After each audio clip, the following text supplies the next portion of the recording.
মেহেরপুরে ৪৬তম জাতীয় বিজ্ঞান ও প্রযুক্তি সপ্তাহ এবং বিজ্ঞান মেলার উদ্বোধন করা হয়েছে। সোমবার ১৩ জানুয়ারি সকাল ১০টার দিকে মেহেরপুর সদর উপজেলা পরিষদ চত্বরে এ মেলার উদ্বোধন করা হয়।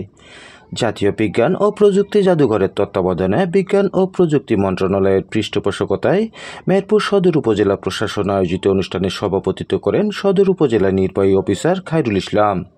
অনুষ্ঠানে প্রধান অতিথি হিসেবে উপস্থিত থেকে ফিতা কেটে বিজ্ঞান ও প্রযুক্তি সপ্তাহ এবং বিজ্ঞান মেলার শুভ উদ্বোধন করেন মেহেরপুর জেলা প্রশাসক সিফাত মেহনাজ। অনুষ্ঠানে বিশেষ অতিথি হিসেবে উপস্থিত ছিলেন সদর উপজেলা সহকারী কমিশনার ভূমি গাজী মহিদুর রহমান, সহকারী কমিশনার আবির হোসেন, শিক্ষা অফিসার মনিরুল ইসলাম ও ফারুক উদ্দিন।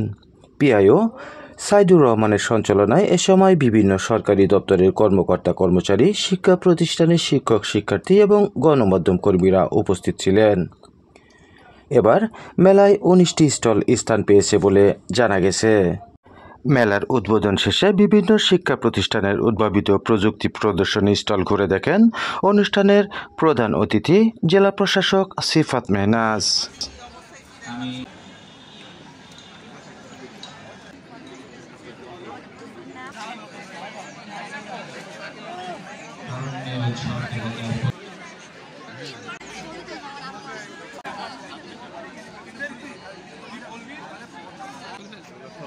যাদের স্কুল ড্রেস আছে